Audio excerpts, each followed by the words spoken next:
like to welcome Kathryn Eastburn.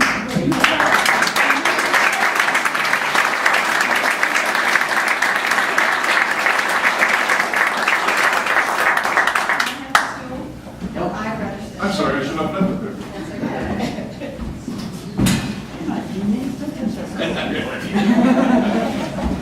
Yeah. This is cool. I feel like I'm an arcade. I'm not cheating. I'm just have my memory at the moment. How dare you, Sharon, bring me here on Actors Night? So, if you listen to my column or read my column or know me, you know that recently I have been completely obsessed with my daughter's wedding. My daughter was married last Sunday in New York City, and in this just unbelievably fabulous wedding that she and all of her artist friends put together in Williamsburg on the water and under the Williamsburg Bridge, and you know, with the sunset and music, and it was just amazing. But so I've been talking about that a lot, and I know you're sick of it. So I decided to tell a parallel narrative, because I've come to understand that one of the reasons I was so thrilled by my daughter's wedding, which she put together, she planned, she did masterfully, was because the parallel narrative is of my wedding, when I had just barely turned 20. This was my only wedding. And it was almost exactly 37 years ago this coming Wednesday, which also happens to be the anniversary of my divorce 20 years later. But anyway, I was young. I was extremely young and poor and broke and wanted to get married. I can't really remember why. I remember the proposal was something like my fiance came to my mother's house and sat at the kitchen table and laid out all of the practical reasons why we should just go ahead and get married. It was very romantic. But anyway, so I wanted to just sort of make some comparisons between my daughter's wedding and mine. Well, obviously, I was 20. My daughter is 35 and has quite a bit of experience and maturity behind her and a great community of friends to help her on this road.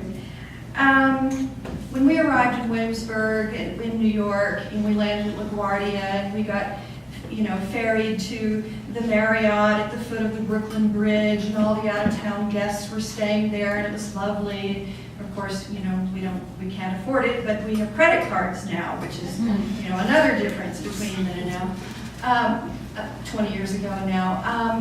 But at my wedding, the only out-of-town guest I had was my good friend Sue from Mobile, Alabama, who I picked up in our Buick.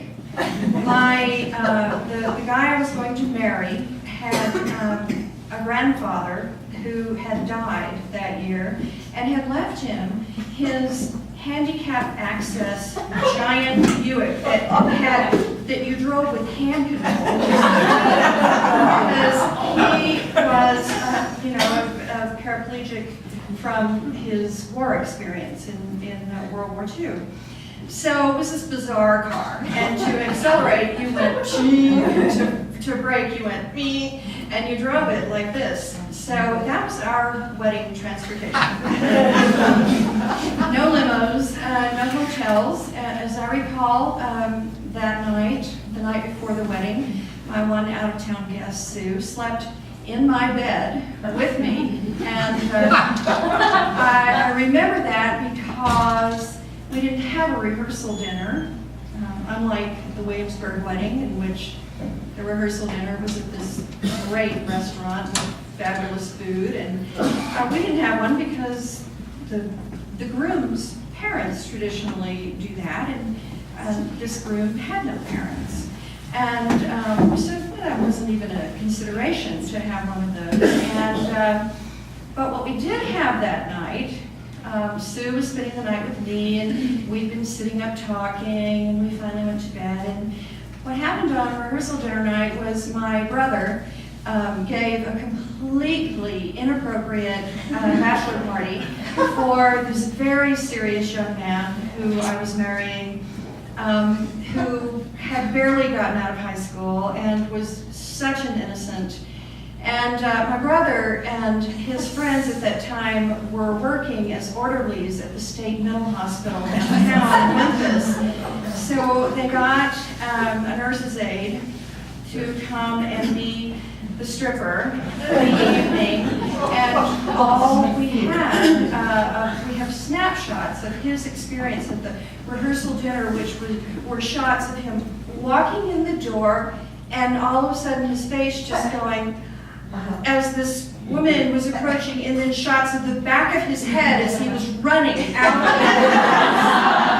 and he ran down Airport Boulevard in Memphis, Tennessee, and went to 7-Eleven and called me at 2 o'clock in the morning, begging me to please come and pick him up because I had the Buick.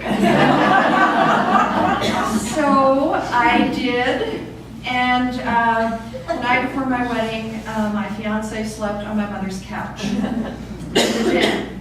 So you can imagine what kind of shape he was in the next morning. Let's see what else. We'll talk about the dress. My daughter's dress was, like everything at her wedding, was planned and designed and made by her wonderful artist friends, and her dress was this beautiful silk, number made by her friend Jean-Philippe, who is a draper for Oscar de la Renta. And, he works in the trenches in the fashion district, but he's trying to make a name and, do his own thing, and she's this perfect size 0, and, so she's got this dress that you can't believe. It's so beautiful. And she also had all the, appropriate undergarments, and I was watching her dress, and I was just amazed. She was so composed, and it was so great. And I was thinking about my dress, and I thought about it because, Ashley, you referred to your dress as a sale. Only because it's the same kind of fabric. I bought it at this hippie shop down on Madison Street in Memphis. Those shops that they still have them, but then they have bells hanging down, patchouli in the air. And it was from India, and it was made out of cotton muslin. It was that color. It was kind of neutral, and it had, the crochet neckline and crochet down the sleeves, and it was Memphis, Tennessee, and it was August 17th, and I was in basically a canvas long sleeve. And I just decided I wouldn't wear anything under it. And this was about the time that antiperspirant first became known to us. And I don't know if you guys remember how harsh that stuff was. You used to spray it under your arms, and all your pores would just shut down. So, I'm getting dressed, and I'm putting on my canvas dress, and getting ready to drive the Buick to the wedding the next morning. And I thought, I'm kind of concerned about sweating, in the old butt crack area. I took the Arid antiperspirant and made myself a really good spray. I thought this is a great solution to the problem. So I went to the wedding, and I'm standing in front of the crowd, and all of the photographs, there aren't very many, there are about 10. They were taken by the school photographer. We'll get to that. I sweated from above, from my back down, and that antiperspirant sort of turned into glue, and my dress just it was kind of like paper mache. And so, all the photographs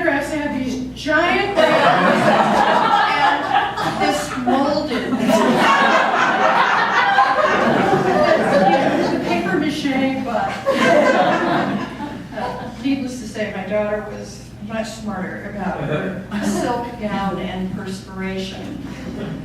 Let's see, other parallels. My daughter's wedding was located at this beautiful Italian restaurant on the water in Williamsburg, Brooklyn, called Jondo. It's very mafia. The joke was that, Jimmy Hoffa's buried under the slabs in there, but just gorgeous place, and they're just, they have a wedding terrace and then a dining room and a restaurant, and we were married in the school gardens where we were both sophomores in college at Rhodes College in Memphis, which at the time was called Southwestern. They actually changed the name of our school, which is a weird thing. But it was a lovely place. But it was this kind of place that was a crossroads on the college campus. And, we chose it because it was free. It didn't cost any money. And we brought in a few chairs from the fraternity house, across the way, but we didn't rent chairs. We just figured, there's room for all kinds of people to stand up, And there were also lots of people biking through, sort of throughout, and they just stop and say, what's going on here? Oh, wedding. The wedding. So, there were all these strange people showing up. And then there were the guests. My daughter's wedding was attended by many out-of-town guests, family from both sides, Colorado, North Carolina, and this beautiful community of artists and musicians and designers and painters, and it was all so interesting and dressed so beautifully, and dancers. My daughter's a dancer and has been a musician, and it was just this fascinating crowd. And our crowd, well, at the time, we were really, really young, and we were really, really poor. And, so, the only jobs you could get then were donating blood, other bodily fluids if you were a man, or, working in underserved communities, basically. And so I worked for girls' clubs of Memphis, and I worked in this notorious ghetto that was right up the street from the college. And Ted was my fiance was their baseball coach, their softball coach. And so we had all these little friends, who were anywhere between 6 and 10. And we just invited all of them. We didn't know who would show up. And, wedding day came, and these cars just kept coming and jumping out. 7, 8, 10 little girls, all dressed, decked out, with cornrows and bows and barrettes and taffeta and lace and the biggest dresses you've ever seen. And it was like Munchkin Land, except, it was the Diana Ross and Michael Jackson version of Oz, and that was very cool. But we also worked with a community of young people who were developmentally disabled, and we worked in a church, and so we would go on Sunday and, basically babysit so the parents could go to church, and they called us teachers, but we weren't really teaching anything. But we had gotten, really fond of a lot of the people, in our Sunday school class, and so we invited them. And this kid who was about 14, named Miles, who had a strange developmental disability and actually lived in an institution outside of Memphis, as a lot of people did at that time. His parents went and brought him to our wedding, and my fiance was his hero, just was his hero. And he had great fantasies of rescuing people, and he was, really into all that kind of stuff. And so we're in the gardens, and we're having the ceremony, and it's on a really busy street, North Parkway in Memphis, you know, a major thoroughfare with Hospital Row down here. And we're in the middle of the ceremony, and an ambulance goes down the street, and the siren goes off. And in the middle of the service, Miles stands up and goes, "Hey, Ted, let's go! There's a fire!"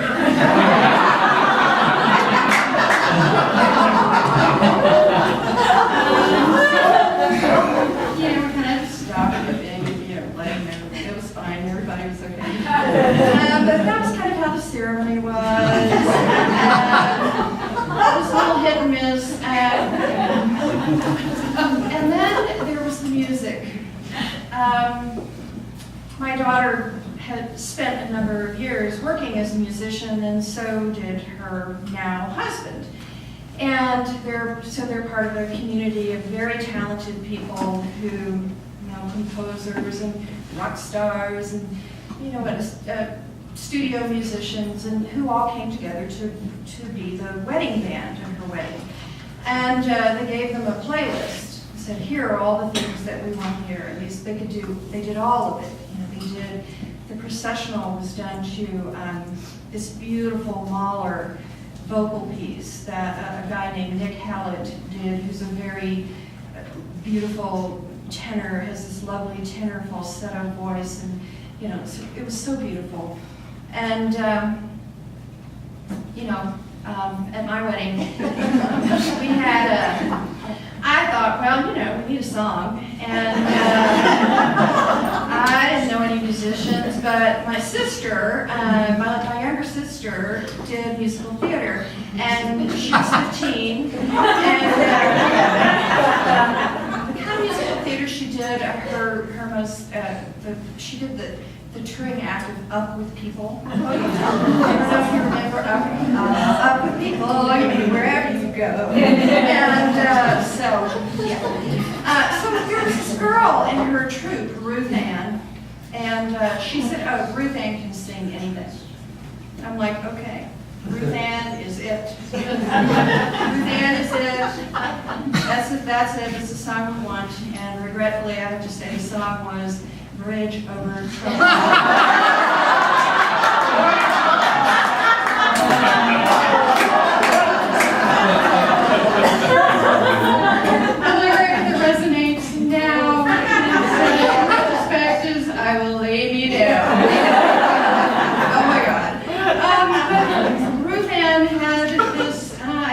That she was a soprano, and you've never heard Bridge Over Troubled done quite this way, with this huge smile plastered on her face, facing the audience in this trilling.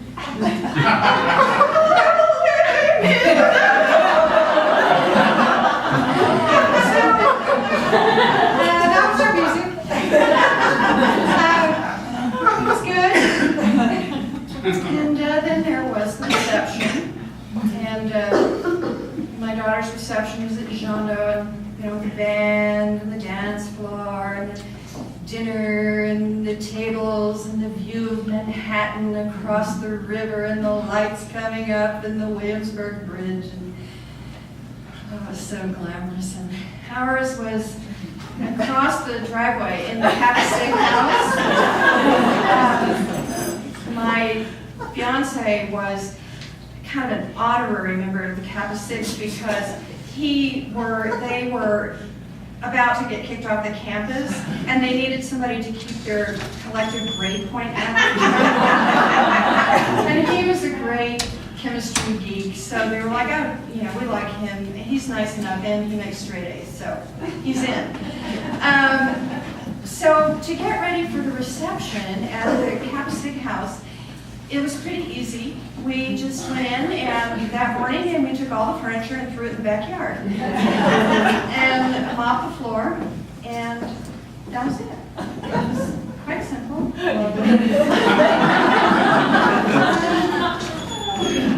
Oh, and then there's the honeymoon.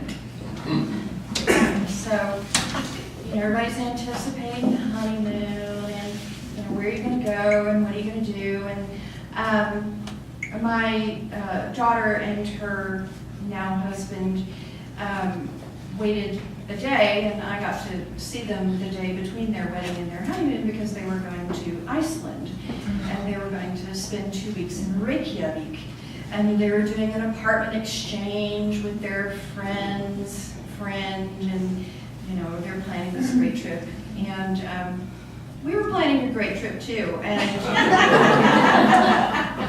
we were going to take the train from Memphis to New Orleans. I mean, now that's cool. That's the city of New Orleans is the name of the train. It was cool. It was hip, and we were going to go to. We had never been to New Orleans, and so the train comes from Chicago, and it comes to Memphis at about 3 a.m. And then it goes through the night through Mississippi and shows up in New Orleans sometime the next morning, about 10 or 11. And so we stayed up with all the Cap Sigs, who were pretty wasted by 3 o'clock in the morning when we had to go to the Memphis train station. And I don't know if any of you were in Memphis in 1973, but downtown where the train station was a very, very scary place to be. The town had been boarded up, the downtown, since Martin Luther King's assassination, and it was abandoned. And it was just an unbelievably scary place, the train station, with rats, and it was very scary. You didn't want to be there, but we had to get somebody to take us and drop us off. So first we spent 3 hours, and then the train didn't get there until 5. And so that was an experience. And then we got on the train, and the train came up, and finally, we got on, and we walked on in the club car. And there were no seats in the club car. It was completely filled with people at 5 o'clock in the morning. I'm thinking, wow, this is the party train. And all these people are just looking like death, in there. So we started walking down the train, and there was not a single seat in the entire train, anywhere. And we had bought the cheapest tickets you could possibly buy, and so it didn't matter if you had a seat. You had to wait till somebody stood up, and then you stole their seat, and that was the only way you could get one. Believe me, nobody was getting out of their seat. They were all sleeping. So we took our suitcases, and we found a little corner behind the last seats in a compartment, and sort of made a bed out of our suitcases and slept on the floor for however long it took to get from Memphis to New Orleans. I think about probably 7 hours on the train. And so when we got there, we weren't very rested. But it was an adventure. So anyway, it's interesting to think about, and I guess, the best thing that happened at my daughter's wedding was, the thing I loved about it most was the music evolved all night until finally the climax of the evening was a mosh pit. Seriously, a mosh pit with, just everybody boing, boing, boing, spinning around, and it was just great. It went on and on for like 10 minutes of this great rock crescendo, and then we all sang John Lennon's Love together, and they had handed out the lyrics to us, love is real, real is love, and I thought we were gonna all go, love is real, real is love, holding hands, and the band was on the stage, and my new son-in-law, the rocker, jumped up on the stage, and he's like, okay, you gotta sing it like you mean it, you gotta mean it, you gotta sing like you mean it. And they sang it like a rock anthem, and it was so great. It was, love is real, real is love, and it went on and on and on. It was so fabulous. It was really, really fun. So I guess, my marriage ended, but the love didn't end. And I guess I want to say love is real. And, regardless of the wedding, but the moral of the story is if your kid is thinking about getting married, tell them to wait until they're 35. go even longer. And then